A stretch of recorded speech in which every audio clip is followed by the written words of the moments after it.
स्वागत है आप सभी का हमारे YouTube चैनल करियर क्लासेस आ रहे इस पर। तो हम डिस्कस कर रहे थे जो प्रीवियस ईयर के क्वेश्चंस हैं राजस्थान का भौतिक विभाजन, उससे संबंधित क्वेश्चन आंसर। तो जो अरावली है वो चैप्टर हम कंप्लीट कर चुके हैं। तो आज हम डिस्कस करेंगे पूर्वी मैदान, हाड़ौती पठार, इनसे संबंधित क्वेश्चन आंसर। तो देखिए कुछ अरावली के सवाल भी हमें देखने को मिलेंगे यहाँ पर, तो उनको भी हम डिस्कस करेंगे। चलिए अब देखते हैं हमारा पहला सवाल क्या है। पहला सवाल है, राजस्थान का पूर्वी मैदानी भाग राजस्थान राज्य के कुल भौगोलिक क्षेत्रफल का लगभग प्रतिशत धारित करता है। यानी हमसे पूछ रहा है कि जो पूर्वी मैदान है उसका क्षेत्रफल कितना है। तो 61%, 23%, 0.9% यानी कि 9% या 33%। तो हमने पहली क्लास में पढ़ा था कि भाई कौन सा एरिया कितना क्षेत्रफल जो है कवर करता है और कितनी उसकी पॉपुलेशन है। तो अगर हम बात करें पूर्वी मैदान की, तो पूर्वी मैदान हमारे 23% एरिया कवर करता है, जितना राजस्थान का एरिया है उसका। चलिए अब इसकी एक्सप्लेनेशन देखते हैं। इस प्रदेश में राज्य का 23.30% भूभाग आता है। कितना आता है? 23.30%। ठीक है, कितना आता है यहाँ पर लिख देती हूँ मैं। या तो देखिए आपके 23.30% या फिर आपको दे रखा होगा 23% लगभग। तो ये तो आ गया आपका एरिया, ये आ गया एरिया। ठीक है, अब आगे देखते हैं आगे देखते हैं जिलों के पुनर्गठन के बाद इस क्षेत्र में जिलों की संख्या कितनी हो गई है? 13। ठीक है, कौन कौन से जिले? अलवर आता है आपके पूर्वी मैदान में, भरतपुर, डीग, कौन सा आता है? डीग, धौलपुर, करौली, सवाई माधोपुर, टोंक, भीलवाड़ा, डूंगरपुर, बांसवाड़ा, प्रतापगढ़, दौसा, जयपुर। तो ये क्या पूर्वी मैदान के भाग हैं। अब देखिए, समतल होने के साथ जलोढ़ मिट्टी से निर्मित यह भाग विस्तृत रूप से क्या है? जो गंगा का मैदान है उसी का प्रवाह है। यह मैदान दक्षिण में आपके मेवाड़ का मैदान और उत्तर में मालपुरा करौली के मैदान के नाम से हम इसको जानते हैं। तो देखिए हमें याद रखना क्या है, जो पूर्वी मैदानी भाग है इसको तो हम उत्तर में क्या कहते हैं? इसको हम कहते हैं आपके मालपुरा करौली का मैदान, और अगर दक्षिण की बात करें तो हम इसको मेवाड़ का मैदान के नाम से जानते हैं। और अगर हम बात करें A.M. हेरोन की, तो उन्होंने इसको क्या क्या है? तृतीय पेनी प्लेन। क्या नाम दिया है? एक नाम दिया है तृतीय पेनी प्लेन कहलाता है। इनके उच्च भूभाग टीलेनुमा है, जिसके कारण इसे हम क्या कहते हैं? पीडमांट। क्या कहते हैं? पीडमांट मैदान।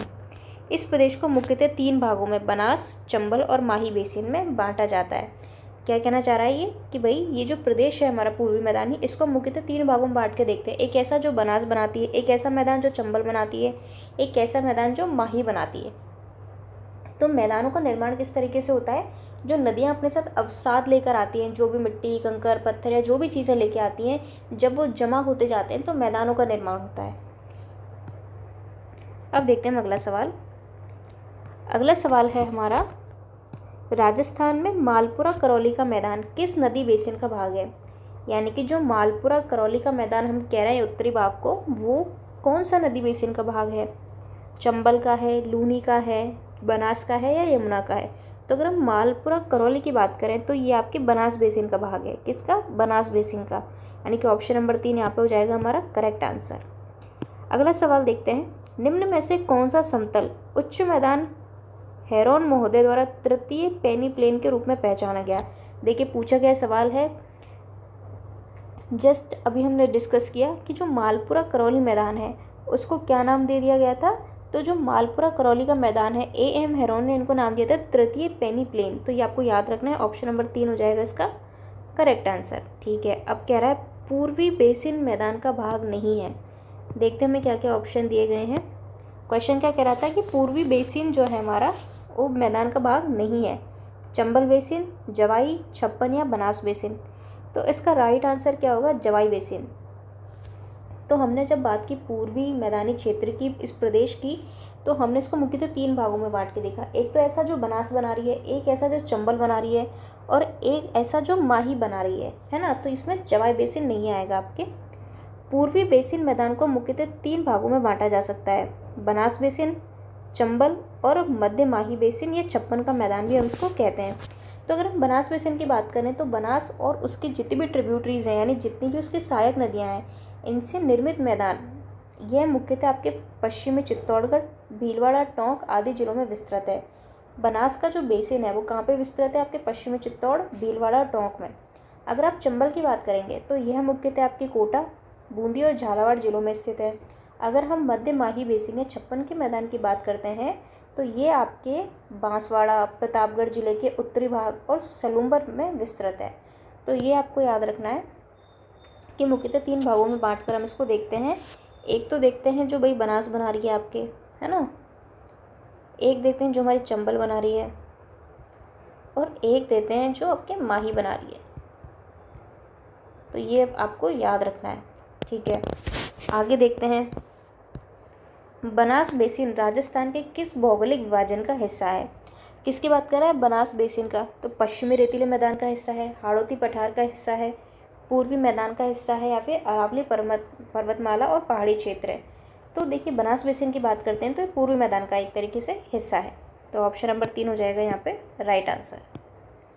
अगला सवाल देखते हैं, प्रतापगढ़ किस क्षेत्र का भाग है? अब देखिए प्रतापगढ़ हमें पता है राजस्थान के दक्षिण में आता है, तो किसका भाग हो सकता है? माही नदी बहती है वहाँ पर। तो आपके क्या हो जाएगा यहाँ पे आंसर? कांठल का मैदान, भौराट, गोंडवाना या छप्पन का मैदान। तो अगर हम बात करेंगे प्रतापगढ़ क्षेत्र की तो हम इसको कहते हैं कांठल का मैदान।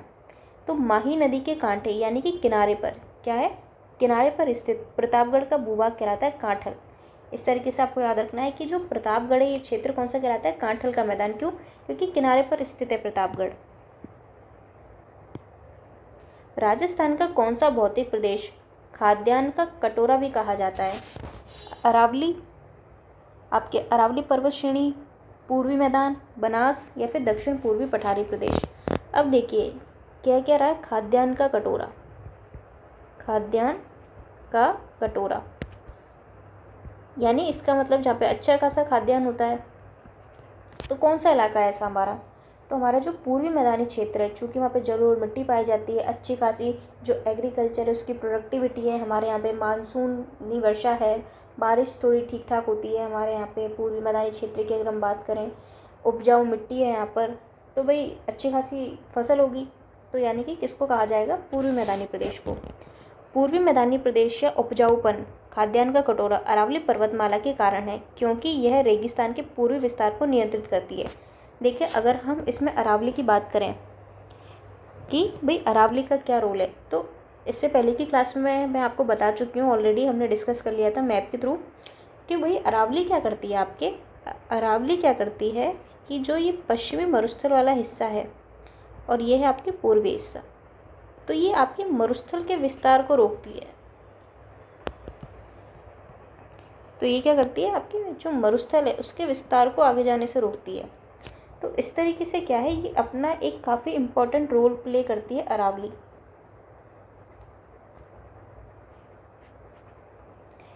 तो इस तरीके से अरावली का इम्पोर्टेंस है। तो इस सवाल भी पूछा जाता है कि भाई जो मरुस्थल का विस्तार है उसको रोकने का, तो ये क्वेश्चन पिछली क्लास में आया भी था हमारे, इसको हमने डिस्कस भी किया था। निम्नलिखित में से कौन सा पठार, किसकी बात करें? पठार अरावली पर्वतमाला से संबद्ध नहीं है, संबद्ध नहीं है। कौन सा पठार की हमसे बात कर रहा है कि भाई अरावली पर्वतमाला से संबद्ध नहीं है, अरावली पर्वतमाला से उसका कोई लेना देना नहीं है? लसाड़िया, उड़िया, भौराट या बघेलखंड। तो इसका राइट आंसर हो जाएगा ऑप्शन नंबर 3, जो बघेलखंड का पठार है मुख्यतः एमपी में स्थित है। कहाँ है? मुख्यतः एमपी में स्थित है। तो इसका अरावली से कोई लेना देना नहीं है। चलिए अगला सवाल देखते हैं हम। तो ये देखिए बघेलखंड का पठार मुख्यतः कहाँ है? एमपी में। बनास मैदान से संबंधित सवाल है, बनास मैदान के संदर्भ में निम्न कथनों पर विचार कीजिए, दिए गए कूटों के आधार पर सही उत्तर का चयन करना है। ठीक है, हमें बनास मैदान से रिलेटेड कुछ स्टेटमेंट दिए गए, हमें बताना है कि सही कौन से हैं। यह मैदान कृषि के लिए अनुपयुक्त है, सही उत्तर हमसे पूछ रहा है यहाँ पे। इसकी औसत समुद्र तल से ऊंचाई 150 से 300 मीटर है, जलोढ़ मृदा का जमाव पाया जाता है, या फिर इसका ढाल पश्चिम की ओर है। देखिए अब हमसे बनास मैदान की ये बात करा जो कि भीलवाड़ा, टोंक, यहाँ पर आपकी क्या है? विस्तृत है। कौन सा? बनास की अगर हम बात कर रहे हैं, चित्तौड़गढ़ का जो पश्चिमी भाग हो गया। अब देखिए अब हमसे क्या कह रहा है कि भाई कृषि के लिए अनुपयुक्त है, तो ये स्टेटमेंट तो गलत हो जाएगा क्योंकि कृषि के लिए उपयुक्त है। इसकी औसत समुद्र से ऊंचाई 150 से 300 मीटर है, ये बात बिल्कुल सही है। जलोढ़ मृदा का जमाव पाया जाता है, ये बात भी सही है। तो 2 और 3 ये दोनों स्टेटमेंट हमारे यहाँ पर सही है। बनास बेसिन के अगर ढाल की बात करें तो ये किसकी ओर है, पूर्व की ओर। देखिए बेसिक पॉइंट्स हैं, इनको आपको याद रखना है। जलोढ़ मृदा के जमाव की वजह से कृषि के लिए उपयुक्त है। देखिए ये आपको एक पॉइंट पता होगा तो आप दूसरा पता कर लोगे कैसे। अगर कृषि के लिए उपयुक्त है तो ऑब्वियस सी बात है कि वहाँ ऐसी मिट्टी पाई जाती है जो उपजाऊ होगी, उपजाऊ मिट्टी है। अगर ये पता है तो आपको पता रहेगा कि एग्रीकल्चर के लिए भाई उपयुक्त है वो जगह। तो 2 और 3 इसमें हो जाएंगे करेक्ट। और ढाल की बात करें तो इसका ढाल पश्चिम की ओर नहीं है बल्कि पूर्व की ओर है, क्योंकि आपने देखा होगा बनास किस तरीके से, इस तरीके से बहती है, तो पूर्व की ओर है इसका ढाल। भाई जिस तरह की नदी जहाँ पर बहेगी इसका मतलब वहाँ पर ढाल होगा, ढाल होगा उसी तरह तो पानी जाएगा उसी डायरेक्शन में, तो इसका ढाल है पूर्व की ओर। तो अगर आपको रिवर पता होगी कि इस डायरेक्शन में जाती है, किन जिलों से जाती है, तो आप अपने आप उसका ढाल पता कर लोगे, क्योंकि भाई रिवर ऐसे ही फ्लो होती है। जैसे मान लीजिए ये वाला अगर मैं बात करूँ आपसे, जैसे ये बॉक्स है और अगर मान लीजिए ये इलाका ऊंचा है आपके और ये इलाका नीचा है, तो ऑब्वियस सी बात है कि नदी इस तरीके से ही बहेगी। तो अगर हम बात करें इसका ढाल इस साइड ही होगा फिर, क्योंकि भाई इधर की साइड से तो ऊंचा है। तो इस तरीके से अगर आपको पता है कि किन जिलों से बह रही है तो आपको ढाल भी पता चल जाएगा। चलिए ये मैंने आपको एक समझाने के पर्पज़ से बताया है, तो इसको हम हटा देते हैं, ये हमने हटा दिया। चलिए नेक्स्ट देखते हैं। दक्षिण पूर्वी पठार के 2 भाग हैं, ठीक है। अब हमसे पूछा कौन कौन से हैं। ऊपरमाल का पठार, भौराट, विंध्यन का पठार, दक्कन का पठार, पोतवार का पठार, दक्कन का पठार उपयुक्त में से कोई नहीं। तो हमसे क्या कह रहा है, दक्षिण पूर्वी पठार के कौन से भाग हैं। तो इसका राइट आंसर होगा विंध्यन का पठार और दक्कन का पठार। पोतवार का पठार की अगर हम बात करें तो ये इंडिया में ही नहीं है पहली बात तो। चलिए आगे देखते हैं। दक्षिण पूर्वी पठारी प्रदेश, जिसको हम हाड़ौती के नाम से जानते हैं, जिसको हम लावा पठार के नाम से जानते हैं, अगर हम बात करें इस क्षेत्र में राज्य का 6.49% भाग आता है। देखिए आपको कई जगह दिखा मिलेगा 6.89% एरिया, तो आप इसको याद रखें 6.89%। बाकी ऑप्शन के अकॉर्डिंग आप एक बार देख लेना कि भाई ऑप्शन में क्या दे रखा है। तो अगर ये दे रखा है और ये नहीं है तो आप 6.49 कर सकते हैं, लेकिन आप इसे याद रखें 6.89। एरिया की बात हो रही है यहाँ पर। अगर हम औसत ऊंचाई की बात करें तो 500 से 600 मीटर, क्या है 500 से 600 मीटर इसकी औसत ऊंचाई है। किसकी बात कर रहे हैं हम, दक्षिण पूर्व में जो पठार है हमारा, जिसको हम हाड़ौती क्षेत्र के नाम से जानते हैं, उसकी हम बात कर रहे हैं यहाँ पर। अब बात करते हैं प्रेजेंट टाइम की कि नए जिलों के पुनर्गठन के बाद जो दक्षिण पूर्वी पठारी क्षेत्र है उसके अंतर्गत जिलों की संख्या कितनी हो गई है, 6। पहले कितनी थी, 4, कोटा, बूंदी, बारा, झालावाड़। अब वही हो गई है 6। कैसे, कोटा, बूंदी, झालावाड़, भीलवाड़ा, बिजोलिया, चित्तौड़गढ़, रावतबाटा, बारा, है ना। तो यहाँ पे देखिए, यहाँ पे कौन से 2 जिले और हमें देखने को मिल रहे हैं, भीलवाड़ा और चित्तौड़गढ़। यह पठारी प्रदेश 2 भागों में बांटा जा सकता है। देखिए ये जो नॉलेज है ये बेसिक हमें पता होनी चाहिए। इस तरीके के सवाल आते नहीं है हालांकि एग्जाम में, पर हमें पता होना चाहिए एक बार कि भाई इस क्षेत्र में आप किस किस को शामिल करते हो। विंध्यन कगार भूमि, अब जो दक्षिण पूर्वी पठारी प्रदेश है इसके 2 भागों की हम बात कर लेते हैं। विंध्यन कगार भूमि, इसका विस्तार डांग, तो डांग किसको बोलते हैं हम, करौली वाले क्षेत्र को, धौलपुर और सवाई माधोपुर क्षेत्र में है। यह बाग किससे बना हुआ है, बलुआ पत्थर से। किससे, बलुआ पत्थर से बना हुआ है, ये आपको याद रखना है। किसकी बात कर रहे हैं हम, विंध्यन कगार भूमि की, क्योंकि आपने देखा होगा यहाँ कई तरह के स्टोन्स हमें मिलते हैं, चाहे धौलपुर में रेड स्टोन हो, करौली में भी हमें रेड स्टोन मिलता है, तो इस तरीके से आपको याद रखना है। दक्कन का पठार, अगर हम दक्कन लावा पठार की बात करें तो इसका विस्तार कोटा, बूंदी, बारा, झालावाड़ जिलों में है। मालव प्रदेश किसको बोलते हैं, मालव, प्रतापगढ़ और चित्तौड़गढ़। ऊपरमाल किसको बोलते हैं, बिजोलिया, भीलवाड़ा, भैंसरोडगढ़, चित्तौड़गढ़ इसी क्षेत्र में स्थित हैं। कौन से क्षेत्र की बात कर रहा है, दक्कन लावा पठार में। कौन से क्षेत्र, कोटा, बूंदी, बारा, झालावाड़। और जो मालव प्रदेश है जो प्रतापगढ़ चित्तौड़गढ़ वाला हिस्सा है, और ऊपरमाल का पठार। इस पठारी क्षेत्र में कौन सी मिट्टी पाई जाती है, काली उपजाऊ मिट्टी। तो देखिए जब हमने डिस्कस किया था एग्रीकल्चर टॉपिक या फिर मिट्टी वाला टॉपिक, तब हमने बात की थी कि जो हमारा हाड़ौती क्षेत्र है क्योंकि ये लावा से बना है ना, तो लावा से बना है तो यहाँ की मिट्टी कैसी है, काली मिट्टी है। कैसी मिट्टी है, काली मिट्टी है। अब काली मिट्टी जो होती है वो उपयुक्त होती है आपकी कपास के लिए। किसकी बात कर रहे हैं हम, हाड़ौती क्षेत्र की बात कर रहे हैं। तो इस तरीके से हमने लिंक करके इसको याद किया था। तो यहाँ पर काली उपजाऊ मिट्टी पाई जाती है जिसका निर्माण ज्वालामुखी चट्टानों दरारी उद्भेदन से जनित बेसाल्ट लावा। बेसिकली कहने की बात यह है कि जो ज्वालामुखी चट्टानों से इसका निर्माण हुआ है, तो भैया जलेगा तो काली होगी मिट्टी, क्योंकि मिट्टी कैसी काली मिट्टी है। बूंदी व सवाई माधोपुर की जो अराबाला पहाड़ियाँ हैं व कोटा की मुकुंदवाड़ा की हिल्स जो हैं पहाड़ियाँ हैं, वो इसी पठारी भाग में है। देखो अब ये कहना क्या चाह रहा है, देखिए जो दक्षिण पूर्वी पठारी प्रदेश है उसको हम दो भागों में बांट कर देखते हैं। एक तो ऐसा हिस्सा है जो विंध्यन कगार भूमि का भाग है, एक ऐसा है जो दक्कन लावा पठार का भाग है। अगर हम विंध्यन कगार भूमि की अगर बात करें, जो कि आपके विस्तार आता है डांग में, यानी कि करौली, धौलपुर और सवाई माधोपुर। लेकिन अगर हम दक्कन लावा पठार की बात करते हैं तो इसका विस्तार हमें कोटा के जो हाड़ौती का क्षेत्र है, कोटा, बूंदी, बारां, झालावाड़ प्लस आपका जो मालव प्रदेश है, ऊपर माल है, ये सब इसी में आते हैं। और दूसरी बात कि आपका क्या कह रहा है कि यहाँ की जो मिट्टी है वो कैसे काली है, क्योंकि लावा से बना हुआ है। अब जो मिट्टी काली है तो कपास के लिए बहुत ही उपयुक्त रहती है। अगली बात क्या कह रहा है कि जो बूंदी और सवाई माधोपुर है, यहाँ पर कौन सी पहाड़ियाँ हमें देखने को मिलती हैं, तो ये आपको देखिए इंपॉर्टेंट है, इसको याद रखना है। बूंदी और सवाई माधोपुर में अराबाला पहाड़ियाँ और कोटा की मुकुंदवाड़ा की पहाड़ियाँ। और ये किसका विस्तार है, विंध्यन पर्वत श्रेणियों का विस्तार है, इसी पठारी भाग में आती हैं। चलिए देखिए, जब हम क्लासेस करेंगे तो इन सबको मैप से समझने की कोशिश करेंगे। मैप हम साथ में रखेंगे अपने, ताकि इजीली समझ में आए चीज़ें। विंध्यन कगार भूमि जिन नदियों के मध्य स्थित है वह है, क्या कह रहा है, विंध्यन कगार भूमि जिन नदियों के मध्य स्थित है। अब देखिए इस क्षेत्र में हमें पता होना चाहिए कि नदियाँ कौन सी हैं, बाणगंगा बनास, या फिर काली सिंध व चंबल, बेड़च बनास, चंबल व बनास। अब देखो जो विंध्यन कगार भूमि वाला इलाका आता है हमारे, अगर हम उसकी बात करें तो देखो, यानी कि जो सवाई माधोपुर वाला एरिया है हमारा, बूंदी सवाई माधोपुर वाला एरिया,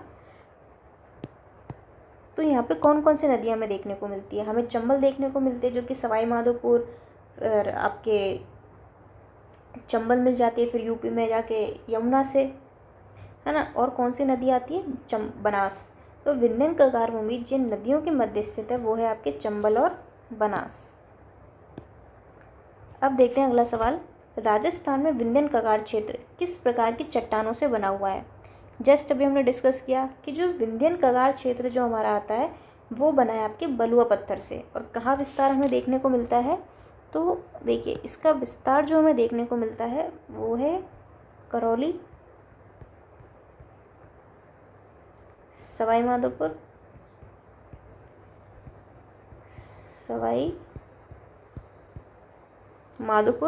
और इसके अलावा हमने बात की थी किसकी, धौलपुर की।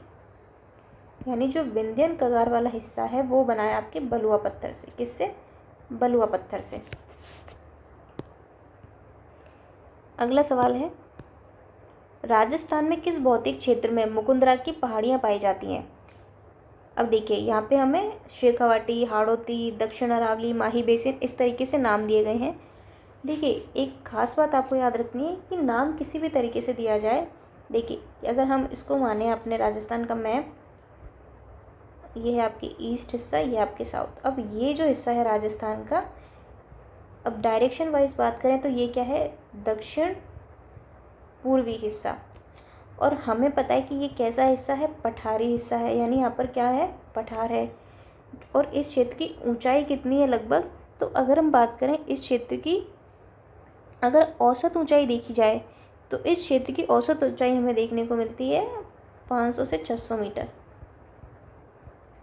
ठीक है, अब चाहे ये पठारी क्षेत्र के हिसाब से पूछ ले, डायरेक्शन के हिसाब से पूछ ले, तो या फिर इस क्षेत्र का एक नाम है जिसको हम बोलते हैं हाड़ौती, इस नाम से पूछ ले, तो सब तरीके से आपको पता होना चाहिए। अब हमसे इस तरीके से पूछा है कि भैया मुकुंदरा की पहाड़ियाँ कहाँ पर आती हैं, शेखावाटी क्षेत्र में आती हैं, हाड़ौती में आती हैं, या फिर आपके दक्षिणी अरावली में आती हैं, या माही बेसिन में।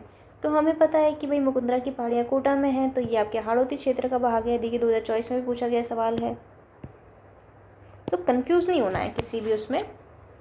निम्नलिखित में से कौन सी पहाड़ियाँ राजस्थान में विंध्यन पर्वत श्रेणियों का विस्तार है। किसका विस्तार है, जो विंध्य क्रम की जो श्रेणियाँ हैं उनका विस्तार, तो वो है आपकी मुकुंदरा की पहाड़ियाँ। अगला सवाल, राजस्थान की मुकुंदरा पहाड़ियाँ हिस्सा है, जस्ट अभी हमने डिस्कस किया, विंध्यन की पहाड़ियों का ऑप्शन नंबर 4 हो जाएगा राइट आंसर। अगला सवाल है, राजस्थान के कौन से भू आकृतिक क्षेत्र में मुकुंदरा और बूंदी पहाड़ियाँ पाई जाती हैं या स्थित हैं? तो कौन सा क्षेत्र है आपके? पश्चिम मरुस्थल मैदान है? नहीं है। अरावली का हिस्सा है? नहीं है। पूर्वी मैदानी? नहीं। कौन सा है? दक्षिण पूर्वी पठारी प्रदेश, जिसको हम हाड़ौती के नाम से भी जानते हैं। यहाँ पर निम्नलिखित में से कौन सी स्थल आकृति अरावली श्रृंखला में अवस्थित नहीं है? भौराट, लसाड़िया, गिरवा या मुकुंदरा? किसकी बात कर रहा है कि भाई कौन सी ऐसी स्थल आकृति है, यानी स्थल पर ऐसी कौन सी आकृति है जो आपके अरावली श्रृंखला में नहीं है? तो भाई हमें पता है कि मुकुंदरा पहाड़ियाँ, क्योंकि किसका हिस्सा है? विंध्य क्रम की जो चट्टानें हैं उनका हिस्सा है। बाकी की सभी आपके किस में आती है? अरावली श्रृंखला में, यानी ऑप्शन नंबर 2 हो जाएगा इसका राइट आंसर। चलिए अब हम चलते हैं आगे। अब देखते हैं अगला सवाल, राजस्थान के किस क्षेत्र में विंध्य पठार का विस्तार है? किसका? विंध्य जो पठार है उसका विस्तार है राजस्थान के किस क्षेत्र में? उत्तर पूर्व, दक्षिण पूर्व, दक्षिण या दक्षिण पश्चिम? अब देखिए, अब डायरेक्शन देखते हैं, इधर बनाते हैं हम इसको। तो अगर हम डायरेक्शन देखें, ये है आपका नॉर्थ, ये है आपका पश्चिम, ये है आपका पूर्व और ये है आपका साउथ। अब देखिए, हमें पता है कि ये जो हिस्सा है ये पठारी हिस्सा है राजस्थान का। कैसा है? पठारी हिस्सा है। और ये कौन सी डायरेक्शन में है? ये है आपके दक्षिण पूर्व में। तो हमसे यही पूछ रहा है कि भाई विंध्य पठार का विस्तार इसी क्षेत्र में हमारे, तो कौन सा क्षेत्र है? दक्षिण पूर्व का क्षेत्र है, यानी ऑप्शन नंबर 2 क्या हो जाएगा इसका राइट आंसर। चलिए अगला सवाल देखते हैं, राजस्थान में विंध्यन कगार क्षेत्र किस क्षेत्र में पाए जाते हैं? जो विंध्यन कगार है हमारा, तो हम इसको डिस्कस कर चुके हैं। तो ये कौन सा क्षेत्र है? जो धौलपुर, करौली, सवाई माधोपुर का क्षेत्र है, ये विंध्यन कगार का क्षेत्र है। ये कगार है एक तरीके से यहाँ पर, है ना। तो ये है आपके धौलपुर करौली क्षेत्र, यानी ऑप्शन नंबर 2 हो जाएगा इसका राइट आंसर। राजस्थान का कौन सा जिला, राजस्थान का कौन सा जिला हाड़ौती का पठार में शामिल नहीं किया जाता? तो इस क्षेत्र में हम कौन से जिले को शामिल नहीं करते हाड़ौती पठार में? तो दौसा को नहीं करते। दौसा को किस में करते हैं? पूर्वी मैदानी क्षेत्र में।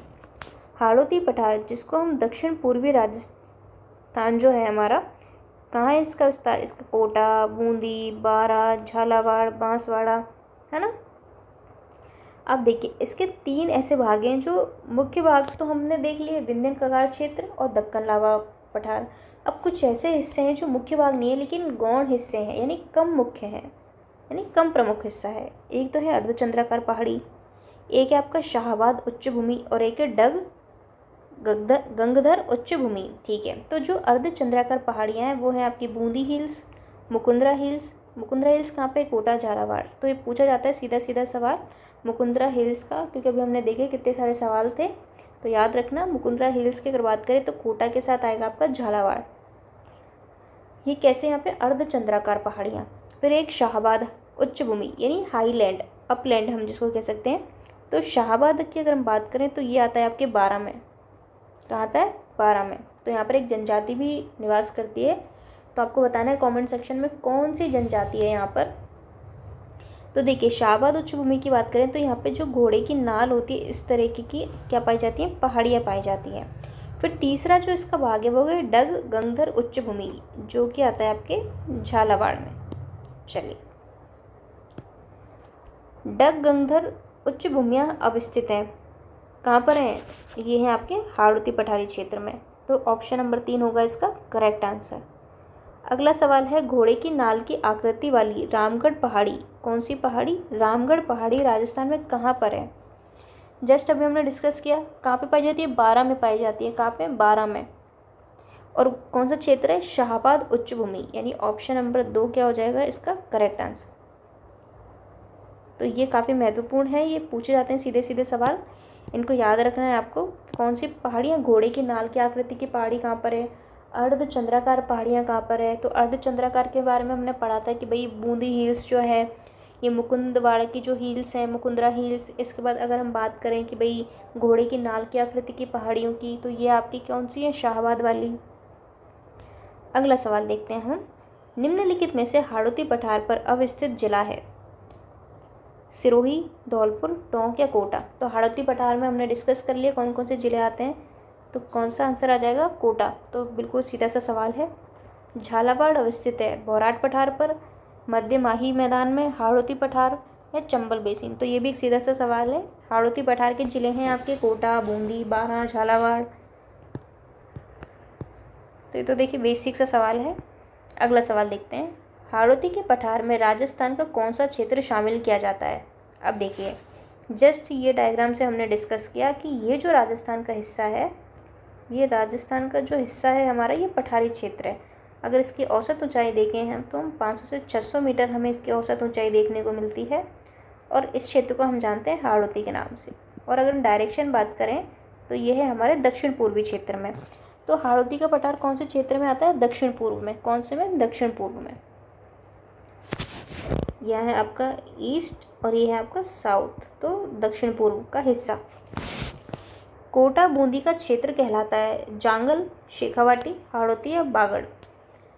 तो देखिए इतनी देर से हम यही पढ़ रहे हैं, तो कोटा बूंदी का क्षेत्र कौन सा कहलाता है, हाड़ौती। शेखावाटी कहलाता है सीकर, चूरू, झुंझुनू का क्षेत्र आपके ये कहलाता है। चलिए अगला सवाल है। दक्षिण पूर्वी राजस्थान में स्थित भौगोलिक प्रदेश जाना जाता है। तो दक्षिण पूर्वी राजस्थान मतलब कि हाड़ौती का पठार। कौन सा, हाड़ौती का पठार। ऑप्शन नंबर 4 क्या हो जाएगा इसका, करेक्ट आंसर हो जाएगा अपने। चलिए अब अगला सवाल है। डांग लैंड किसका भाग है, डांग भूमि। तो हमने डिस्कस किया था कि भाई जो करौली का ये जो हिस्सा आता है आपके, करौली धौलपुर वाला, इसको हम डांग के नाम से जानते हैं। तो इसका राइट आंसर होगा आपकी करौली का पठार। बौराट का पठार नहीं है, आबू पर्वत नहीं है, चित्तौड़गढ़ नहीं है, लेकिन जो करौली का पठार है ना, तो करौली पठार की अनियमित पहाड़ियों को क्या कहते हैं, डांग, है ना, क्या कहते हैं, डांग। अब अगला सवाल है हमारा छप्पन का मैदान। तो छप्पन का मैदान राजस्थान के किस भाग में स्थित है, उत्तरी भाग में, पूर्वी भाग में, दक्षिणी भाग में या पश्चिमी भाग में। तो देखिए ध्यान से जो है उनको सवाल को अटेम्प्ट करना है हमें। तो 2024 में पूछा गया सवाल है। तो छप्पन के मैदान की अगर हम बात करें, किसके मैदान की, छप्पन के मैदान की, तो जो माही रिवर बहती है और ये जो इस हिस्से को हम छप्पन के मैदान के नाम से जानते हैं, तो ये राजस्थान का कौन सा भाग है, ये राजस्थान का दक्षिणी भाग है। तो देखिए अगर हम बात करें ये, तो इस तरीके से माही रिवर फ्लो करती है उल्टे यू आकार में। तो आती माही रिवर आपके किससे, एमपी से है, और वापस दक्षिण में जाती है। किस रिवर की बात कर रहे हैं हम, माही की। तो ये बनाती है छप्पन का मैदान। तो ये कौन सा हिस्सा है राजस्थान का, ये राजस्थान का दक्षिणी हिस्सा है, साउथ। और ये जो हिस्सा आता है ये आता है आपका हाड़ौती का क्षेत्र। कौन सा आता है, हाड़ौती का क्षेत्र, ठीक है, कौन सा, हाड़ौती।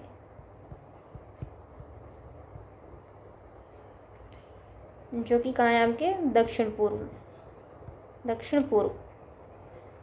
चलिए दक्षिण राजस्थान के दक्षिणी भाग में स्थित प्रतापगढ़ और बांसवाड़ा के बीच के भाग को हम कहते हैं 56 ग्रामों के समूह स्थित होने की वजह से। कितने, 56 ग्रामों का समूह होने के कारण किसके बीच में, प्रतापगढ़ और बांसवाड़ा के बीच में हम इस भाग को क्या कहते हैं, छप्पन के मैदान के नाम से जानते हैं। तो याद रखना प्रतापगढ़ और बांसवाड़ा के बीच में, किसके बीच में, प्रतापगढ़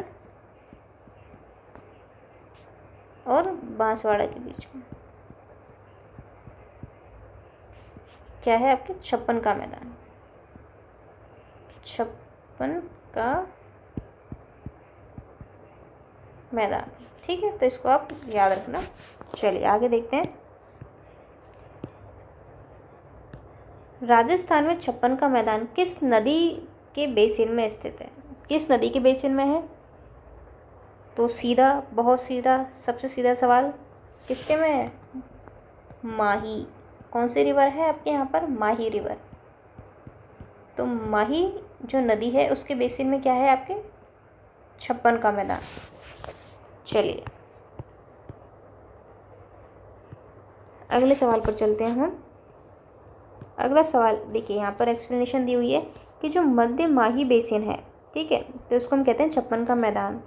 इसको हम वागड़ क्षेत्र के नाम से भी जानते हैं। याद रखिए वागड़ है ये, बांगर नहीं है। यह बेसिन माही नदी की सहायक नदियों से सिंचित है, जो आपके बांसवाड़ा, डूंगरपुर, प्रतापगढ़ जिले के उत्तरी भाग व सलूम्बर, पूर्व उदयपुर के दक्षिणी पूर्वी भाग में विस्तृत है। कौन कौन सा क्षेत्र? बांसवाड़ा, डूंगरपुर, प्रतापगढ़ जिले का कौन सा भाग? उत्तरी भाग, क्योंकि उस तरीके से माही रिवर बहती है, तो ये कौन सा हिस्सा है प्रतापगढ़ का? उत्तरी हिस्सा। और देखा जाए तो सलूम्बर।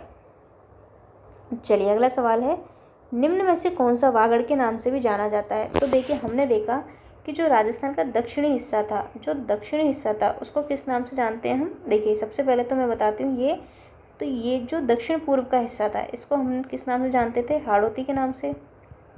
और जो दक्षिणी हिस्सा है, हम इसको जानते हैं वागड़ के नाम से। किस नाम से? वागड़ के नाम से। तो ये आपको याद रखना है कि भाई वागड़ के नाम से हम जानते हैं आपके जो मध्य माही का बेसिन है, क्योंकि यहाँ पर माही रिवर फ्लो करती है। तो यहाँ पर कौन सी रिवर फ्लो करती है? माही रिवर फ्लो करती है। तो इस क्षेत्र को हम वागड़ के नाम से जानते हैं, है ना। अगला सवाल है, छप्पन का मैदान राजस्थान के निम्नलिखित किन जिलों में विस्तृत है? किस मैदान की बात कर रहा है? छप्पन के मैदान की बात कर रहा है। तो देखो, आपके यहाँ पर हमें जिले के नाम दिए हुए हैं, कोटा, बारां, जालौर, पाली, जैसलमेर, बाड़मेर, बांसवाड़ा, डूंगरपुर। अब हमें पता है जो मध्य माही का बेसिन है उसको हम छप्पन का मैदान कहते हैं, ठीक है। जो मध्य माही बेसिन है, मध्य माही बेसिन,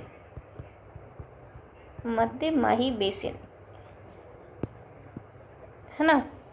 तो इसको हम क्या कहते हैं? इसको हम कहते हैं छप्पन का मैदान। क्या कह रहे हैं? छप्पन का मैदान। अभी कौन सी डायरेक्शन में है? राजस्थान के दक्षिणी भाग में। किस भाग में है? दक्षिणी भाग में। और दक्षिणी भाग में हमें कौन कौन से जिले देखने को मिलते हैं? बांसवाड़ा, डूंगरपुर, और अगर हम इसमें काउंट करें तो इसमें आता है प्रतापगढ़ का उत्तरी भाग, प्रतापगढ़ का उत्तरी भाग, ये इसमें हमें देखने को मिलता है, ठीक है। और क्या देखने को मिलता है? सलूम्बर। और मुख्य तौर पर अगर हम बात करें तो बांसवाड़ा, डूंगरपुर। तो राइट आंसर क्या होगा? ऑप्शन नंबर 4 क्या हो जाएगा इसका राइट आंसर। छप्पन बेसिन जिस जिले में है वह कौन सा है? तो छप्पन बेसिन जस्ट डिस्कस ही कर रहे हैं हम इनको। ऑप्शन के अकॉर्डिंग देखें तो हम बांसवाड़ा, ऑप्शन नंबर 2। छप्पन का मैदान बांसवाड़ा में है, तो छप्पन की पहाड़ियाँ, देखिए अब यहाँ पर 2 चीज़ें जो आपको याद रखनी है। देखिए यहाँ पर लिख देती हूँ मैं आपके छप्पन, क्या लिख देती हूँ? छप्पन। अब 2 चीज़ें हैं, देखो ध्यान से देखना इस चीज़ को, इनमें कन्फ्यूज़न होता है। एक है आपके मैदान, ठीक है, और एक है आपकी पहाड़ियाँ। क्या है? पहाड़ियाँ। तो मैदान के बारे में तो हम डिस्कस कर ही चुके हैं। तो छप्पन की पहाड़ियों की बात करें तो छप्पन पहाड़ियों का समूह जो कि बालोतरा के मोकलसर गांव से सिवाना तक है। कहाँ तक? बालोतरा से सिवाना तक, या फिर हम कह सकते हैं नाकोड़ा पर्वत, ग्रेनाइट पर्वत बालोतरा जिले में है। कहाँ पर? बालोतरा जिले में। तो आपको याद रखना है कि भाई जो मैदान हमें देखने को मिलता है छप्पन का, वो है आपके मध्य माही बेसिन में, मध्य माही में। और अगर हम पहाड़ियों की बात करते हैं तो ये है आपके बालोतरा, यानी बालोतरा से सिवाना, बालोतरा से सिवाना। सिवाना फोर्ट के बारे में देखिए आपने पढ़ा होगा, तो ये आपको याद रखना है कि इनमें कन्फ्यूज़न नहीं हो ना। छप्पन का मैदान अलग है, छप्पन की पहाड़ियाँ अलग है। इस मैदान में माही नदी को गोलाई दी है, तो छप्पन की पहाड़ियाँ भी गोल हैं, ये भी याद रखना है। छप्पन की पहाड़ियाँ कैसी हैं? गोल,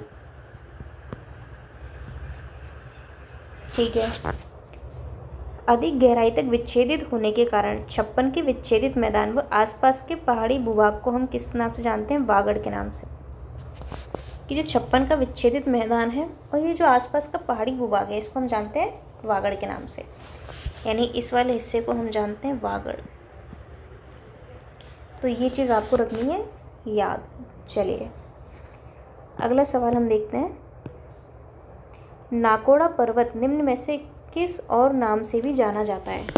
तो ये जो नाकोड़ा पर्वत है इसको और किस नाम से हम जानते हैं, इसको जस्ट अभी हमने डिस्कस किया कि भाई इसको हम जानते हैं आपके नाकोड़ा पर्वत, ग्रेनाइट पर्वत, बालोतरा, तो ये इसको जानते हैं 56 की पहाड़ियाँ। तो इसको भी आप याद रखना, क्या है, नाकोड़ा पर्वत, नाकोड़ा पर्वत। चलिए अगला सवाल है, 56 की पहाड़ी स्थित है। ध्यान से इस चीज़ को पढ़ना कि 56 की पहाड़ी की बात कर रहा है या मैदानों की बात कर रहा है। तो अगर 56 की पहाड़ी की बात करें तो इसका राइट आंसर क्या होगा, तो इसका राइट आंसर होगा बाड़मेर। और प्रेजेंट टाइम की अगर दे आपको तो आपको करना है बालोतरा, क्योंकि बालोतरा जो है अब जिला बन चुका है, तो इसलिए वर्तमान जिलों के अकॉर्डिंग जो नाम आएगा वो है आपके बालोतरा। और अगर बालोतरा नहीं बाड़मेर दिया हुआ है तो बाड़मेर। देखिए यहाँ पर आपको डूंगरपुर बांसवाड़ा भी ऑप्शन में दिया गया है कंफ्यूज करने के लिए, जबकि अगर आप डूंगरपुर बांसवाड़ा की बात करोगे तो यहाँ पर क्या दिखाई देता है, 56 का मैदान, 56 का मैदान। देखिए बार बार मैं इस चीज़ को इसलिए बता रही हूँ ताकि आपको कन्फ्यूज़न ना हो किसी तरीके का कि मैदान अलग है और पहाड़ियाँ अलग है, क्योंकि देखिए हम अलग अलग जगह चीज़ें पढ़ते हैं तो क्या होता है कि कन्फ्यूज़न क्रिएट हो जाता है कि मैदान कौन सा था, पहाड़ी कौन सी थी। जैसे कि हमने पढ़ा कि नवलखा झील अलग है, दुर्ग अलग है, इस तरीके से, तो वो भी मैंने आपको सिंप्लीफाई करके बताया था। उसी तरीके से यहाँ पर भी आपको ध्यान रखना है, कन्फ्यूज़ नहीं होना है। देखिए हालांकि प्रीवियस ईयर की क्लासेस हैं, फिर भी हमारी कोशिश है कि हम आपको और चीज़ें बताएं ताकि आपको कन्फ्यूज़न क्रिएट ना हो। तो चलिए अब हम सवाल डिस्कस कर लेते हैं और आगे के। राजस्थान का कौन सा भौगोलिक अंचल मालवा के पठार का विस्तार है? किसका विस्तार कह रहा है, मालवा के पठार का। ठीक है, ऑप्शन दे रखे हैं हमें, हाड़ौती का पठार, चंबल का पठार, लूनी का मैदान या बौराठ का पठार। देखिए जो मालवा के पठार की अगर हम बात करते हैं तो ये इसका जो एक्सटेंशन है वो क्या है, हाड़ौती का पठार। तो हाड़ौती का पठार क्या है, एक तरीके से जो मालवा का पठार है उसी का एक्सटेंशन है, उसी का विस्तार है ना। जैसे मान लीजिए ये आपका मालवा का पठार है, ठीक है, ये यहाँ पे दूसरा स्टेट आ गया मान लीजिए मालवा का पठार का, ठीक है। तो बचा कुचा ये जो है मान लीजिए ये आपके राजस्थान में आ गया, तो ये है तो एक ही, बस इसका एक्सटेंशन है, यहाँ पर विस्तार है ना। तो इस तरीके से, तो देखिए समझाने के पर्पज़ से मैंने आपको बताया है। आगे देखते हैं, तो ये हाड़ौती पठार क्या है, मालवा के पठार का एक तरीके से विस्तार है। मालवा पठार उत्तर मध्य भारत क्या है, जो मध्य भारत है, उत्तर मध्य भारत, पश्चिम में गुजरात के मैदान और दक्षिण और पूर्व में विंध्य श्रेणी, उत्तर में मध्य भारत पठार और बुंदेलखंड उच्च भूमि से घिरा हुआ है। मालवा पठार की बात करें तो भाई उत्तर मध्य भारत, अगर आप पश्चिम की तरफ की बात करोगे तो गुजरात के मैदान है ना, और दक्षिण और पूर्व में विंध्य श्रेणी, उत्तर में देखोगे तो मध्य भारत पठार और बुंदेलखंड से क्या है, घिरा हुआ है। ज्वालामुखी उत्पत्ति वाला यह पठार, तो इस पठार की उत्पत्ति कैसे हुई है, ज्वालामुखी उत्पत्ति वाला है ना, तो ये आपको याद रखना है। तो ज्वालामुखी उत्पत्ति है, इसका ही एक्सटेंशन है हाड़ौती का पठार है ना, तो इसलिए यहाँ की मिट्टी कैसी है, काली मिट्टी है वाला ये पठार मध्यवर्ती मध्य प्रदेश और दक्षिण पूर्वी हाड़ौती पठार राजस्थान का हिस्सा है। मालवा के पठार के उत्तरी भाग को हम क्या कहते हैं, हाड़ौती का पठार। तो हमने क्या देखा कि भाई ये जो मालवा पठार है इसी का एक्सटेंशन है, जो हमारे राजस्थान में हमें ये जो पठार देखने को मिलता है ये क्या है, एक तरीके से मालवा के पठार का ही एक्सटेंशन है। अगर हम करें ये मालवा का पठार है ना, तो ये जो एक्सटेंशन हमें यहाँ पे दिखाई दे रहा है, देखिए ये इतना जो हिस्सा हमें यहाँ पे दिखाई दे रहा है राजस्थान में, तो इसको हम किस नाम से जान रहे हैं, हाड़ौती के नाम से। किस नाम से, हाड़ौती के नाम से। और ये किसका एक्सटेंशन है, मालवा का ही एक्सटेंशन है। और यहाँ पे कैसी मिट्टी है, काली मिट्टी का, ज्वालामुखी से बना हुआ है इस कारण से, है ना, तो इसको याद रखना है। और ये देखिए कौन सा भाग है मालवा का, ये उत्तरी भाग है। तो यही कह रहा है कि मालवा के पठार के उत्तरी भाग को हम किस नाम से जानते हैं, हाड़ौती पठार के नाम से। तो उम्मीद है कि आपको ये चीज़ समझ आई होगी। तो आप कमेंट सेक्शन में ज़रूर हमें बताया कीजिए, हम हर क्लास में आपको ये चीज़ बोलते हैं ताकि हमें भी पता रहे कि भाई आपको कुछ समझ में आ रही हैं चीज़ें। आपका फीडबैक हमारे लिए बहुत इंपॉर्टेंट है, तो आप हमें ज़रूर बताया करो। ये चीज़ हम बार बार बोलते हैं इसीलिए कि अगर आप हमें बताएंगे तो हो सकता है कि भाई और नई चीज़ें देखने को मिलें। कुछ अगर ऐसा लगता है आपको कि भाई कुछ कमी है तो कुछ सजेशन आप हमें दे सकते हैं, या फिर अगर आपको अच्छी लगी हमारी क्लासेस, हमारा ये जो इनिशिएटिव है आपको अच्छा लगा है तो प्लीज़ आप हमें ज़रूर बताएं। होने को तो देखिए आपको सारी चीज़ें यूट्यूब पर काफ़ी अवेलेबल मिल जाए है मतलब ऑलरेडी, पर दिक्कत क्या है कि वो सिस्टमेटिकली नहीं है, कुछ क्लासेस हैं कुछ नहीं है, या फिर सीधा इस तरीके से करवा दिया गया है। तो हम कोशिश कर रहे हैं कि आपको चीज़ों को समझा कर बताया जाए, है ना। तो प्लीज़ आप हमें ज़रूर फीडबैक दिया करो कि भाई आपको क्लासेस कैसी लगी, क्योंकि प्रीवियस से बहुत इंपॉर्टेंट होते हैं। जैसे कि आपने सुना होगा जो RSSB के चेयरमैन है उन्होंने भी ये चीज़ बोली कि भाई प्रीवियस ईयर के क्वेश्चंस आप ज़रूर सॉल्व करके जाएं। चलिए अगला देखते हैं हम सवाल। राजस्थान के किस क्षेत्र में मालवा पठार का विस्तार है? अब देखिए यहाँ पर हमें हाड़ौती ना देकर डायरेक्शन दे दी, तो हमें पता है हाड़ौती जो है वो आपका मालवा का एक्सटेंशन है और हाड़ौती अपने पड़ता है दक्षिण पूर्व में राजस्थान के। तो क्या आ जाएगा राइट आंसर? ऑप्शन नंबर 1 इसमें राइट आंसर है। राज्य में डेक्कन ट्रैप के शैल समूह विद्यमान है, कहाँ पर है आपके जो डेक्कन ट्रैप है? तो इसका राइट आंसर है आपके झालावाड़ कोटा। तो डेक्कन ट्रैप दक्षिण पूर्व भाग में आपके झालावाड़, कोटा और मेवाड़ के कुछ भागों तक फैले हैं। ये जो शैल है, शैल का मतलब है चट्टान है, का रंग अधिकतर क्या है? गहरा भूरा या हरा होता है। तो ये आपको याद रखना है कि भाई शैल समूह कहाँ पर मिलेंगे इस तरीके के? झालावाड़, कोटा में। राजस्थान में जो बृहद सीमांत भ्रंश है वो किसके सहारे फैला हुआ है? तो ये जो हमारा बृहद सीमांत भ्रंश है ये फैला हुआ है आपके बूंदी सवाई माधोपुर के सहारे। तो ये आपको ज़रूर याद रखना है, ये काफ़ी बार पूछा गया सवाल है कि भाई बूंदी सवाई माधोपुर की पहाड़ियों के सहारे क्या है? बृहद सीमांत भ्रंश। तो अरावली व विंध्य पर्वतमाला का मिलन स्थल विशाल या बृहद सीमा भ्रंश कहलाता है ना। देखिए भ्रंश का मतलब होता है एक तरीके से फॉल्ट।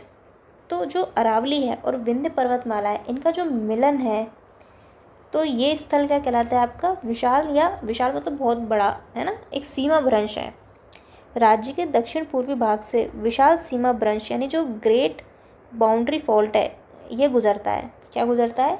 ये जो ग्रेट बाउंड्री फॉल है यह पर किससे? दक्षिण पूर्वी भाग से। ये जो भ्रंश है या फॉल्ट है चित्तौड़गढ़ के बेगू, सत्तूर, बूंदी, उत्तरी कोटा में स्पष्टतः दिखाई देता है तथा पुनः सवाई माधोपुर और धौलपुर जिलों में से देखा जा सकता है। तो ये सवाल हमसे पूछा जाता है कि जो ग्रेट बाउंड्री फॉल्ट है वो कहाँ से गुजरता है, कौन सी पहाड़ियों के सहारे है? तो ये बूंदी और सवाई माधोपुर की पहाड़ियों के सहारे और आपके दक्षिण पूर्वी भाग से गुजरता है। तो ये क्वेश्चन कई बार पूछा गया है, इसको याद रखना है आपको। चलिए अब अगला सवाल देखते हैं हम। देखो अगला सवाल है जो बृहद या महान सीमा भ्रंश है राजस्थान के किस भाग में स्थित है? ऑप्शन दे रखे हैं उत्तर पूर्वी, दक्षिण पूर्वी, उत्तर पश्चिम में, दक्षिण पश्चिम। तो हमने डिस्कस कर लिया कि दक्षिण पूर्वी भाग में। अब देखिए यह है आपका ग्रेट बाउंड्री फॉल्ट, है ना। ये किसके सहारे? बूंदी और सवाई माधोपुर के सहारे, जो पहाड़ियाँ हैं उनके सहारे। अब देखिए ये चित्तौड़गढ़, अब यहाँ पे है एक तरीके से ये जो विंध्यन, है ना। तो इनके जो मिलन स्थल है यहाँ से एक फॉल्ट जा रहा है जिसको हम कहते हैं ग्रेट बाउंड्री, यानी बहुत बड़ी सीमा पर क्या एक फॉल्ट है, एक भ्रंश है ना। यानी एक तरीके से आप इस तरह से देखिए, वो मान लीजिए अंतराल है एक, है ना, फॉल्ट है या भ्रंश कह लीजिए। तो ये और क्या है? ग्रेट बाउंड्री, यानी एक बहुत बड़ी सीमा बना रहा है। ग्रेट यानी महान या विशाल सीमा बना रहा है, तो इस तरीके से इसका नाम दे दिया गया है ग्रेट बाउंड्री फॉल्ट। तो ये कौन से हिस्से में दिखाई दे रहा है हमें? दक्षिणी पूर्व हिस्से में। महान सीमा भ्रंश, अब देखिए नाम है ग्रेट बाउंड्री फॉल्ट, तो इसको महान कह दीजिए, बृहद या विशाल। एक तरीके से क्या बाउंड्री पर फॉल्ट हमें दिखाई देता है, नहीं गुजरता। तो देखिए कहाँ से नहीं गुजरता? तो ये उदयपुर से नहीं गुजरता। जस्ट अभी हमने इस मैप में देखा तो ये कहाँ से आपके सवाई माधोपुर दिखाई दे रहा है हमें, या धौलपुर दिखाई दे रहा है, कोटा दिखाई दे रहा है, लेकिन अगर हम बात करें तो ये उदयपुर से नहीं गुजरता है। चलिए मालानी आग्नेय शैल समूह के कारण पनपा है। क्या है सवाल हमारा कि भाई जो मालानी आग्नेय शैल समूह है इसके कारण क्या पनपा है? मकराना संगमरमर, कोटा स्टोन, सीकर पाइराइट या जालौर ग्रेनाइट। तो इसका राइट आंसर है ऑप्शन नंबर 4। तो जो मालानी आग्नेय शैल समूह है मुख्यतः आपके जालौर और सिवाना में आपके ग्रेनाइट तथा ज्वालामुखी राइलोलाइट्स, है ना, या फिर राइलोलाइट चट्टानों का निर्माण करते हैं। ये पहाड़ियाँ कैसी हैं, गुंबदाकार या इंसेलबर्ग के रूप में पाई जाती हैं। ये नाम आपको याद रखना है, कैसी, गुंबदाकार या इंसेलबर्ग के रूप में। इन शैलों के आधार पर जालौर, सांचौर व ग्रेनाइट उद्योग खूब पनपा है ना। तो जैसे हम जानते हैं, हमें पता है कि जालौर को हम किस नाम से जानते हैं, ग्रेनाइट सिटी के नाम से हम जानते हैं। तो ये क्या कह रहा है कि जो ये शैल समूह है, इसकी वजह से क्या चीज़ें बनी हैं या पनपा है, तो वो है आपके जालौर का ग्रेनाइट। ठीक है, तो ये समूह क्या करते हैं आपके जालौर और सिवाना में ग्रेनाइट और ज्वालामुखी राइलोराइट जो चट्टानें हैं उनको निर्माण करते हैं उनका। जालौर सिवाना की पहाड़ियाँ बनी हुई हैं। तो भाई जालौर सिवाना में जो पहाड़ियाँ हैं किसकी बनी हुई हैं, तो जालौर ग्रेनाइट तथा राइलोलाइट की। और किस रूप में पाई जाती हैं पहाड़ियाँ, गुंबदाकार या इंसेलबर्ग के रूप में। तो ये पॉइंट आपको याद रखना है। जालौर ग्रेनाइट से निर्मित पहाड़ियाँ होती हैं गुंबदाकार, चौकोर, रेखीय या कोई नहीं। जस्ट अभी हमने डिस्कस किया कैसी होती हैं, गुंबदाकार। अगला सवाल है, निम्नांकित में से कौन सी आग्नेय चट्टानें जालौर में पाई जाती हैं। तो जस्ट ये भी हम डिस्कस कर चुके हैं। तो भाई कौन से, ग्रेनाइट और रायोलाइट, है ना। तो यानी 2 और 3 हो जाएंगे इसके राइट आंसर, ग्रेनाइट और रायोलाइट। देखिए सीईटी में पूछा गया सवाल है 2023 में, महत्वपूर्ण सवाल है कि कौन सी चट्टानें जालौर में हमें दिखाई देती हैं, आग्नेय चट्टानें, है ना। और कौन सी आग्नेय चट्टानें, ग्रेनाइट, रायोलाइट। अब अगला सवाल है, मालानी पहाड़ी स्थित है। तो मालानी पहाड़ी कहाँ पर है, जस्ट अभी हमने देखा जालौर सिवाना, है ना। तो सिवाना किस में आता है, बालोतरा में आता है। तो ऑप्शन के अकॉर्डिंग अगर हम देखें तो ऑप्शन के अकॉर्डिंग यहाँ पर आ जाएगा जालौर और बाड़मेर, है ना। तो ये आपको याद रखना है। आबू पर्वत क्षेत्र मुख्यतः निर्मित है। अब जो हमारा आबू पर्वत क्षेत्र है वो मुख्यतः निर्मित है आपके ग्रेनाइट से। किससे, ग्रेनाइट से। ये आपको याद रखना है, क्या है, ग्रेनाइट से। सेंदड़ा स्टेशन के पास चट्टानें किस आकृति में पाई जाती हैं। हमसे क्या कह रहा है, पाली में जो सेंदड़ा स्टेशन हमें दिखाई, सेंदड़ा स्टेशन जो है यहाँ पर किस तरह की आकृति की पहाड़ियाँ हमें देखने को मिलती हैं, चट्टानें, भूसाकार, भूपाकार, सर्पाकार या कोई नहीं। तो इसका राइट आंसर होगा आपके सर्पाकार। तो यहाँ पे जो पहाड़ियाँ, जो आकृतियाँ हमें दिखाई देती है वो है सर्पाकार। पाली जिले में स्थित सेंदड़ा स्टेशन के पास सर्पाकार चट्टानों की आकृति में क्या पाई जाती है, विविधता। तो ये आपको याद रखना है कि देखिए 2015 का सवाल है, फिर भी देखिए कई बार इस तरीके के सीधे सवाल पूछ लेते हैं। चंबल बेसिन का विशिष्ट स्थल आकृति स्वरूप कैसा है। जो चंबल बेसिन है इसका कैसा स्वरूप हमें दिखाई देता है। तो हमने डिस्कस किया था, चंबल पड़ी थी तब, कि भाई यहाँ पर क्या है कि चंबल बेसिकली बहुत ज़्यादा क्या करती है, अपर्दन करती है। क्या करती है भाई, चंबल नदी क्या करती है, अपर्दन करती है।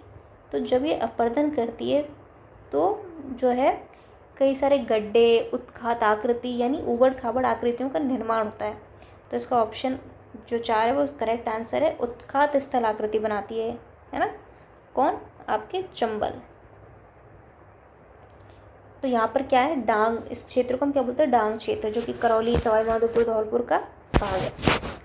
पूर्वी मैदान के भाग जो चंबल बेसिन है आपके धौलपुर, सवाई माधोपुर को उत्खात स्थलाकृति, बेडलैंड, कैसी टोपोग्राफी है। टोपोग्राफी का मतलब हो गया ये जो स्थल है किस तरीके का है।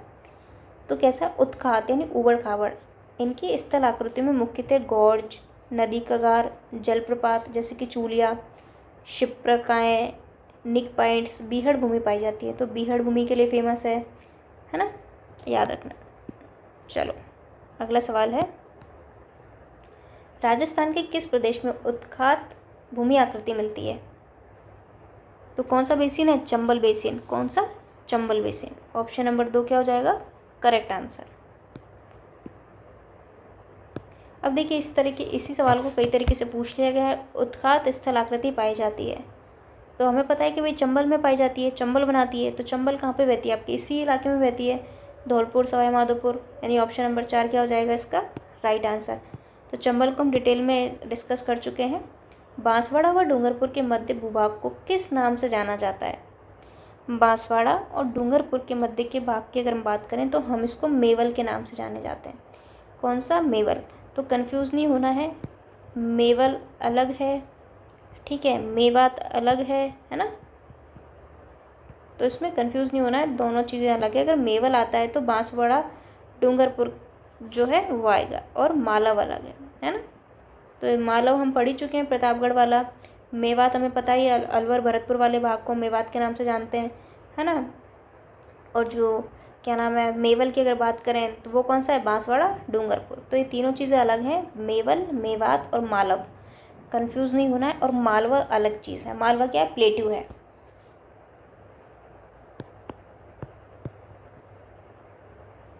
चलिए ये हम देख चुके हैं अपना ग्रेट बाउंड्री फोल्ड।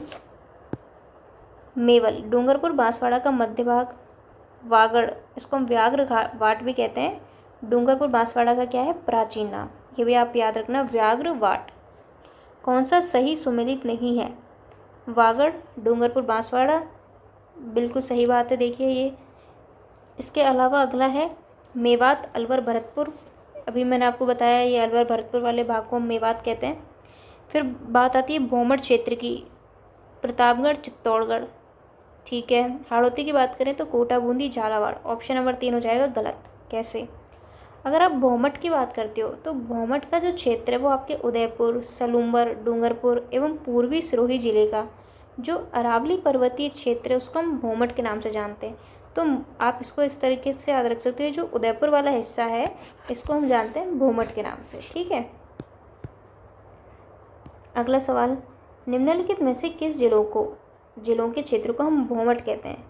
तो जस्ट अभी हमने डिस्कस किया, उदयपुर, सलूम्बर, डूंगरपुर और पूर्वी सिरोही, यानी कि ऑप्शन नंबर 1 इसका हो जाएगा राइट आंसर।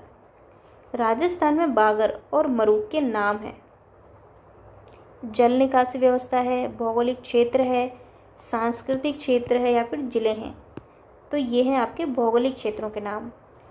राजस्थान में मरुस्थल, मेरू यानी उच्च पर्वतीय क्षेत्र, है ना। याद रखना, मरु क्या है, मरुस्थल। और अगर मेरू की बात करें तो उच्च पर्वतीय क्षेत्र, माल की बात करें तो पठारी भाग को, और बागड़ प्रदेश अरावली पर्वत व पश्चिमी मरुस्थल के मध्य भाग को संदर्भित करता है। बागड़ क्षेत्र किसको करता है, देखिए 2 चीज़ें मैंने आपको बताई थी, एक तो है बागड़ और एक है बागड़। बागड़ आ सकता है या बांगड़, तो दोनों अलग हैं। ये तो है हमारे राजस्थान का दक्षिणी भाग, है ना। और ये है बांगड़ आपका जो अर्ध शुष्क प्रदेश है उसको हम बोलते हैं अर्ध शुष्क प्रदेश। अब चूंकि हमें पता है ये अर्ध शुष्क प्रदेश कहाँ पर एग्जिस्ट करता है, अरावली पर्वत व पश्चिमी मरुस्थल के मध्य। क्योंकि देखिए ये आपका अरावली हो गया और यहाँ पे हो गया क्या, पश्चिमी मरुस्थल, है ना। ये आ गया पश्चिमी मरुस्थल, यानी ये है हमारा मरुस्थल का इलाका, है ना। और ये है आपके अरावली। तो ये जो इलाका है आपके बीच में, ये इसको हम बोलते हैं बांगड़, है ना। और ये कैसा है, अर्धशुष्क है। कैसा है, अर्धशुष्क यानी सेमी एरिड, सेमी एरिड। और जो बिल्कुल पश्चिम का क्षेत्र है हमारा वो क्या है, एरिड यानी कि शुष्क। चलिए अब हम देखते हैं अगला सवाल। अगला सवाल है, जुरासिक युग की चट्टानें राजस्थान के किन जिलों में पाई जाती हैं। कौन से युग की, जुरासिक युग की। तो देखो हम इसको डिस्कस कर चुके हैं, अब कैसे कर चुके हैं, पहले इसका हम आंसर देख लेते हैं। उदयपुर, जयपुर, टोंक, बांसवाड़ा, डूंगरपुर, जैसलमेर, बाड़मेर, अजमेर और नागौर। तो जुरासिक युग की चट्टानें हमें मिलती हैं जैसलमेर, बाड़मेर। अब देखिए कैसे, जो मध्यजीवी महाकल्प है यानी मेसोजोइक, तो जुरासिक युग है ना, तो 1800 लाख वर्ष जैसलमेर में जुरासिक काल के लाठी श्रेणी के शैल समूह स्थित हैं। कैसे, लाठी श्रेणी के शैल समूह। फिर हम बात करते हैं महासमूह, बेंडेसर श्रेणी, बोमाती श्रेणी, बाड़मेर बेसिन, जैसलमेर श्रेणी बेसिन का क्या है, दक्कन गंगानगर शेल्फ। तो कहना क्या चाह रहा है बेसिकली ये, तो आपको याद रखना है इसमें कि जो जुरासिक युग की चट्टानें राजस्थान में कहाँ मिली है हमें, तो वो जैसलमेर और बाड़मेर में मिली है। कहाँ पे, जैसलमेर और बाड़मेर। कौन सा युग, जुरासिक। राजस्थान में सर्वाधिक भूकंप संभावित क्षेत्र कौन सा है। देखिए ऑप्शन दे रखे हमें, नागौर, जोधपुर, पाली, भरतपुर, अलवर, झुंझुनू, जयपुर, दौसा, करौली या फिर गंगानगर, हनुमानगढ़ और चूरू। क्या कह रहा है, संभावित भूकंप, है ना, सर्वाधिक भूकंप संभावित क्षेत्र। तो ये है आपके भरतपुर, अलवर और झुंझुनू, ऑप्शन नंबर 2। तो ऑप्शन नंबर 2 हो जाएगा इसका करेक्ट आंसर। चलिए अब अगला सवाल देखते हैं। सुमेलित कीजिए बरखान, लाठी श्रृंखला, इंसेलबर्ग और प्लाया। तो कुछ नाम हमें दिए गए हैं, हमको इनको मैच करना है। ठीक है, चलिए देखते हैं।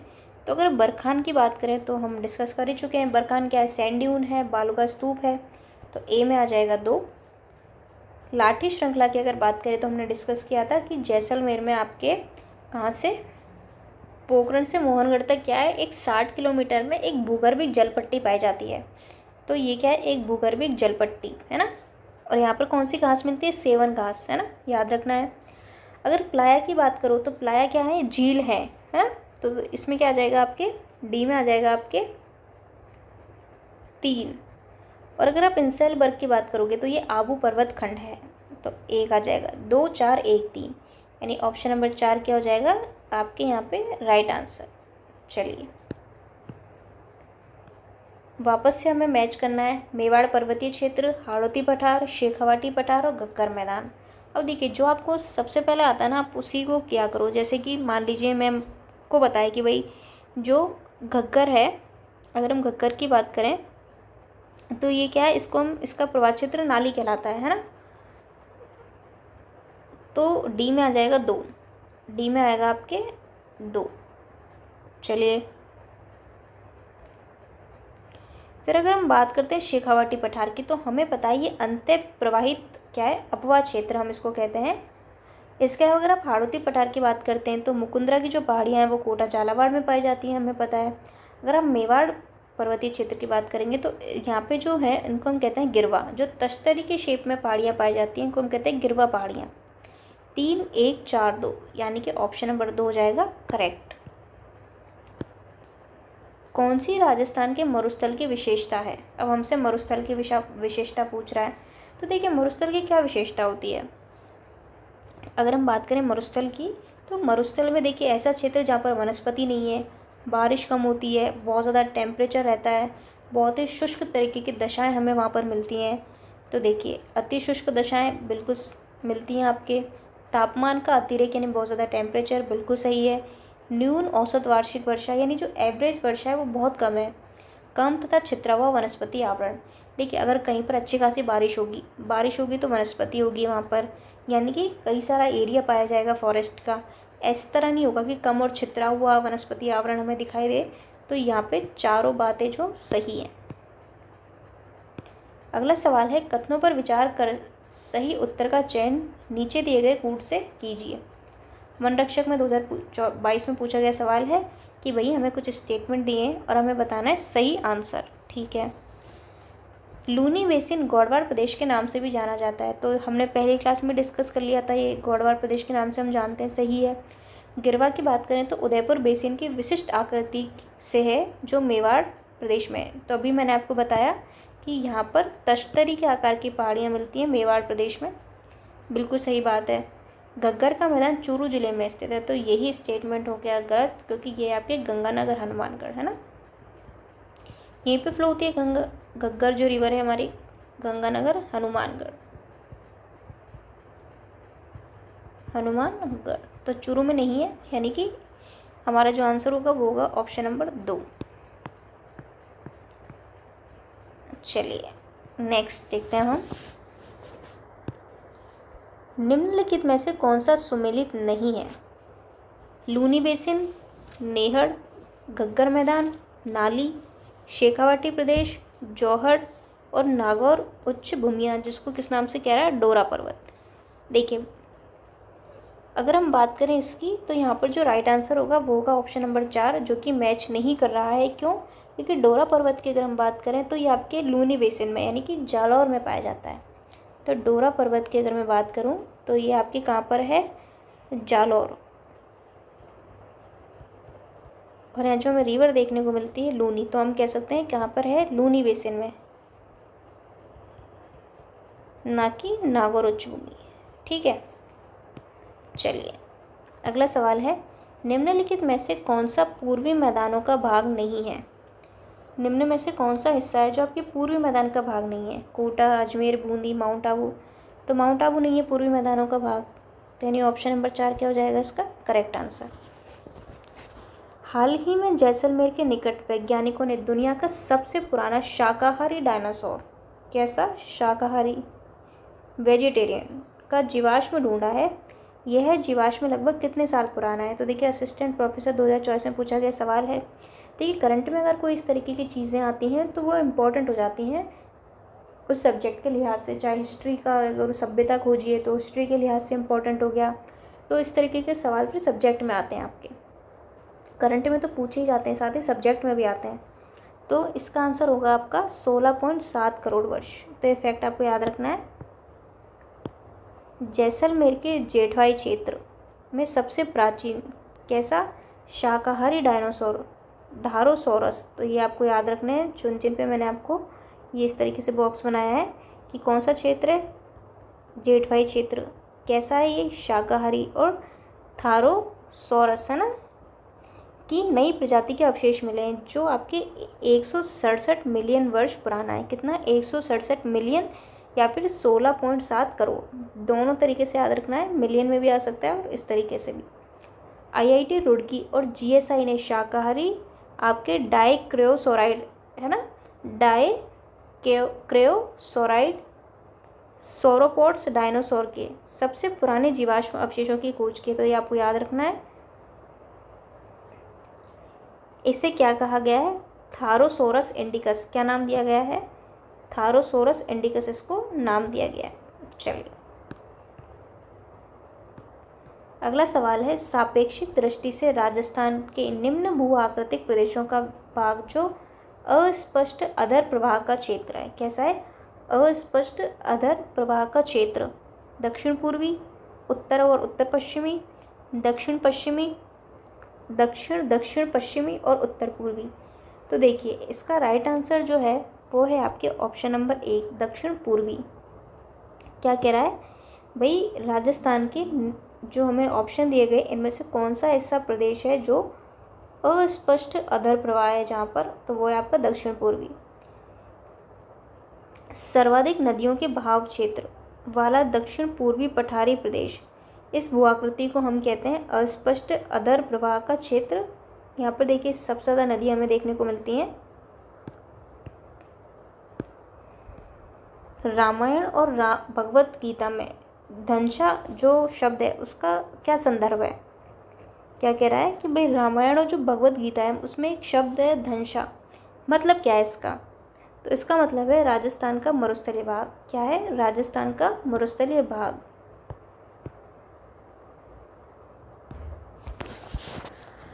धनुषा शब्द जो है वो भगवत गीता और रामायण में डेजर्ट को सूचीबद्ध किया गया है।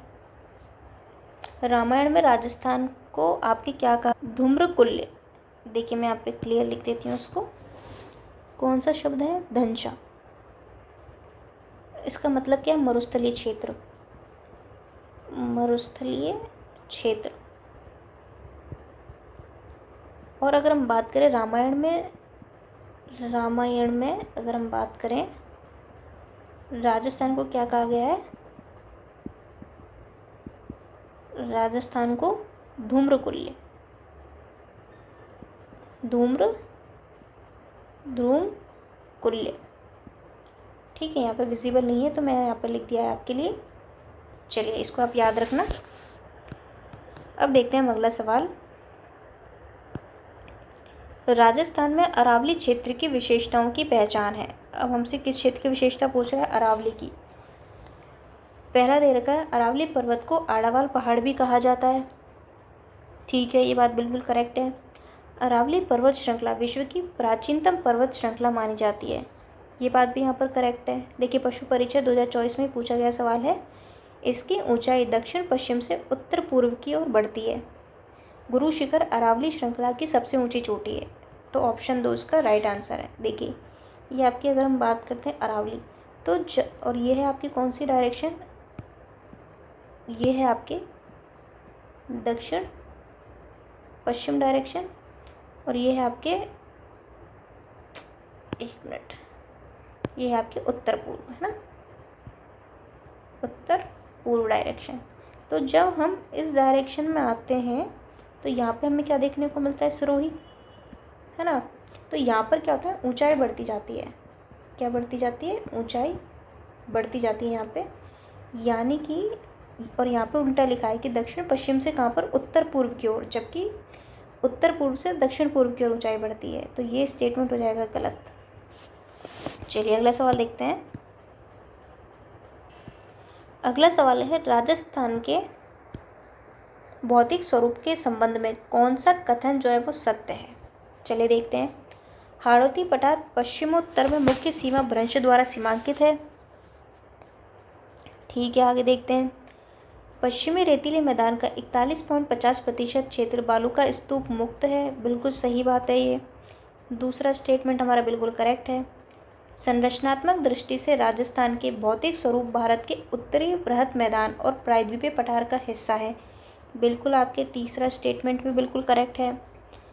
अब देखते हैं अगला स्टेटमेंट। अरावली वर्तमान में अवशिष्ट पर्वतों के रूप में विद्यमान है। देखिए ये चौथा स्टेटमेंट भी करेक्ट है, यानी कि इसमें 3 स्टेटमेंट यहाँ पे करेक्ट हैं, जबकि महान सीमा भ्रंश हाड़ौती और अरावली के मध्य स्थित है।